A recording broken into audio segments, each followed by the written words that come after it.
ఆది పినిశెట్టి. ఈయన తెలుగులో కంటే కూడా తమిళ్లో మంచి హీరో విలన్గా బాగా యాక్ట్ చేస్తున్నారు. బాగా తెలిసిన వాడు కూడా ఈయన.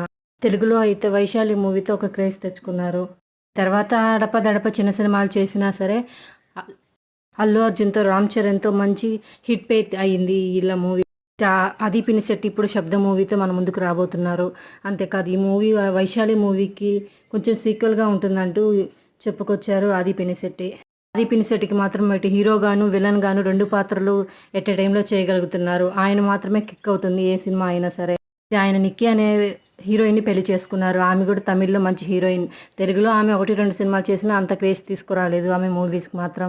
మ్యారేజ్ అయ్యి 3 years అవుతుంటే ఇప్పటికి వాళ్ళు విడాకులు తీసుకోబోతున్నారని రూమర్ ఒకటి బయటకు వచ్చింది. ఇది చాలా రోజుల నుంచి బయట వ్యాపిస్తుంది. అయితే శబ్దం మూవీ ప్రెస్ మీట్లో ఆయన ఇంటర్వ్యూలో ఒక విధంగా చెప్పాడు. మీరు విడాకులు తీసుకోబోతున్నారంటూ న్యూస్ వైరల్ అవుతుంది, ఇది నిజమేనా అని అడిగితే అసలు అది వినడానికి కూడా చాలా అసహ్యంగా ఉందంటూ ఆయన చెప్పుకొచ్చారు. Please subscribe my channel.